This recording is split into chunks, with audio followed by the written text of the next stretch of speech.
Hello there, it's the 2nd of June 2020 and here you are with Dan in Essex, UK. The main purpose of my channel is to show people how to grow their own fruit and vegetables no matter what size garden, allotment or growing space they do indeed have. So today I'm making an update video. I've got absolutely loads to show you, so stay tuned to the end if you want to see everything. I'm not going to talk too much, going to get straight on with the tour. Let's go. Okay, so we'll start down here with the melons. So I've got an assortment of varieties here. And you will start this side, Blacktail Mountain Watermelon. Now these are the slowest of the melons here to get going, but that's okay. They are doing what I'm expecting them to do. They'll just be putting down roots ready to get growing later on, but that's fine. I'm expecting them to still do well and they look healthy. Petit Gris de Roi melon, look at those, and you can see it's starting to put out little flowers now already, so looking really, really nice. Here we have Sweet Granite once again. You can see the flowers coming there, really, really lovely. And what do we have here? These are 5 desserts. So you can see just, them plants look healthy as well. This specimen down here is a bit small, but that'll probably get going at a later date. And over here we have the bitter melons, so looking really, really good. So many of you are aware I've got these bin bags here, and what they do is hold the heat in the growing medium, because melons appreciate warm growing mediums, and of course it being dark it helps to hold the heat, and it also acts as a weed suppressant, so that's why that's there. Now over here I've got my little propagation station. I have things like spinach, curly kale, red Russian borecole, sweet corn, dwarf beans, and some pumpkins here. Yes, cool, I love pumpkins, amazing. Yeah, so basically I've the spinach and the kale and chard we can add to that list of 3 great things that one should always have a standby of, I think, because they're relatively trouble-free and they're fully hardy here in the UK. And if you get a space come up or you get a failure of another crop, get ready to put them in. Absolutely brilliant. Now, potatoes, and these are main crop, okay, varieties Desiree and King Edward, 2 absolutely beautiful potatoes with a good history behind them, and I'm expecting them to be ready very, very early. When these flowers are finished, I'll be tipping some out and we'll see what's there. So many of you are aware I'm already getting new potatoes, variety Swift here. Had some for dinner the other night and they were absolutely creamy and delicious, and check out that video if you want to see them. So really, really lovely in those regards. The carrots are looking really good, and strawberries this year, goodness gracious me, the amount of strawberries that I'm getting off of these plants here. I've got an assortment of varieties, Cambridge Favourite, El Santa and Florence, and I've also got Royal Sovereign. Now I've never had Royal Sovereign before, never tried them, not knowingly anyway, but I'm aware that they are one of the best tasting strawberries, so very, very excited about what they are going to be like. And I'm going to be doing a little bit of picking of the strawberries when I finish making this video, getting a good handful of strawberries every night now to eat. Right, so down here, these ones, variety Florence, are starting to put their runners out now. So basically when these get a bit bigger, they'll start putting out little roots down here, and what you can do is you can get like a pot. Here we go, I'll show you. Pot like that, look, and then all you do is you would simply proceed to just push it in like that. You could even do it now, put that in, put a stone or a clip or something in, leave that like that, and that'll root. So you can propagate your own strawberries. Make a little note so you know what varieties you're propagating, because I think that's a nice thing to do. Okay, so down here, this is one of my little vegetable gardens, so looking absolutely beautiful. Got a variety of tomato plants growing as well, but runner beans, you can see just how lovely they're all looking, all about to grow up those canes. That one's well up there already, so absolutely amazing.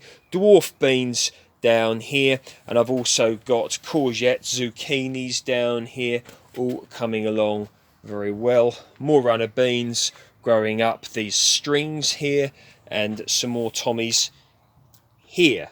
Okay, so blueberries. Now the blueberries are coming on absolutely fantastic. Look at these. Now blueberries benefit very much from daily watering when they are fruiting, just like strawberries. So there we go. I gave them their ericaceous drench, which I give them every 2 weeks to keep the growing medium pH between 4.5 to 5.5, which is what blueberries are like. They require acidic ericaceous growing medium in order to thrive. If you don't give them that and your soil is not of that, then you'll end up with sickly plants that won't thrive and very poor crops, if any at all. So make sure you sort the growing medium out if you want good crops of blueberries.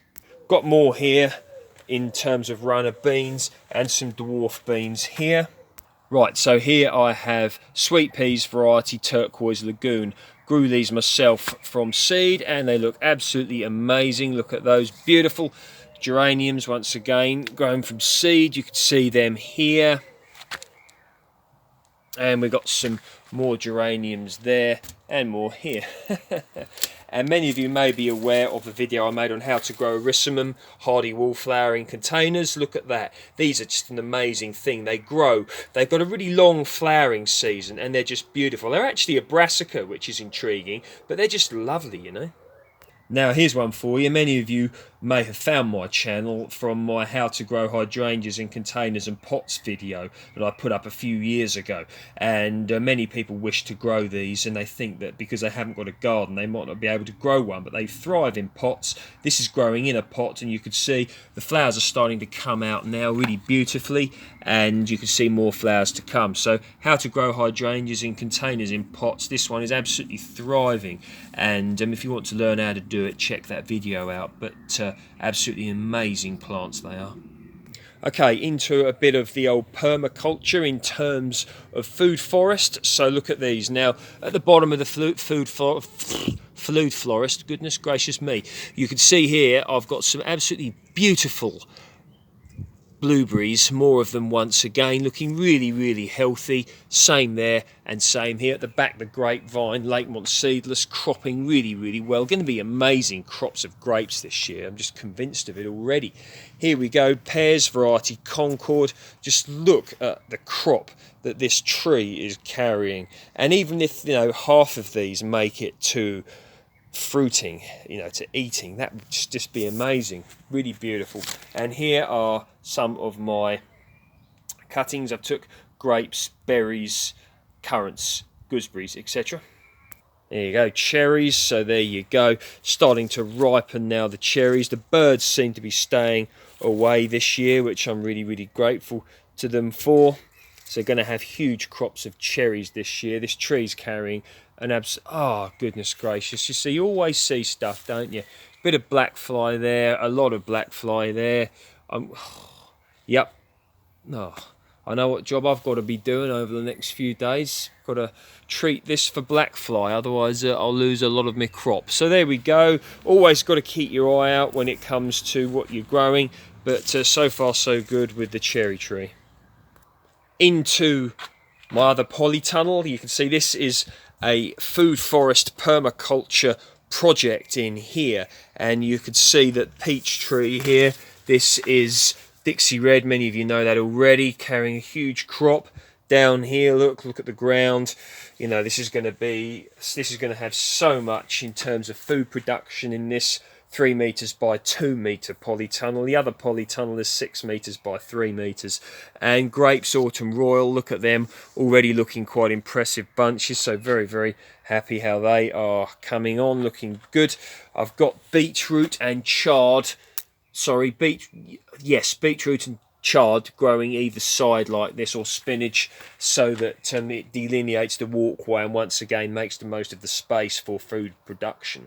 So this raised bed I built a couple of months ago, and it's about it's probably about 3 meters by 3, something like that, but got a massive load of fruit and veg set in here. These are to come later on. These are spinach and chard plants. I've got some potatoes in here, King Edward, so looking really nice. King Edward and Desiree, I believe.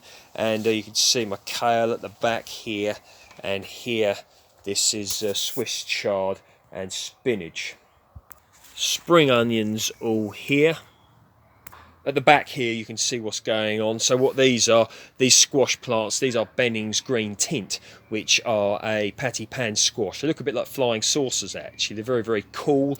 Apple tree here, Worcester pearman, once again, you know, it's going to be carrying a crop here, so that's doing very, very well. Now Tayberries, I do speak a lot about Tayberries, but you can see they're starting to come into fruiting already, so they're looking really, really good, a great thing to grow.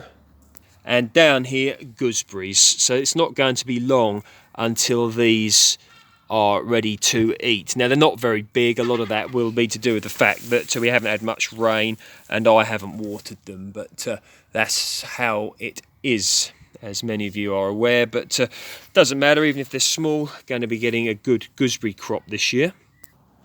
So there you go, that's just a bit of what's going on here. There is more, but the video will be too long if I carry on with that. So quite often I get asked questions about how much space I've actually got.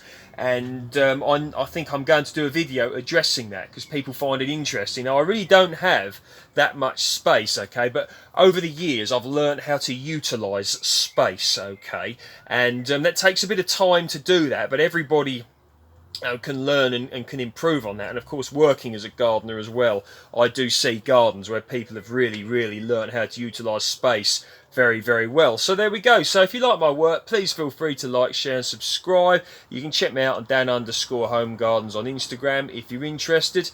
See you next time, and thank you very much for viewing.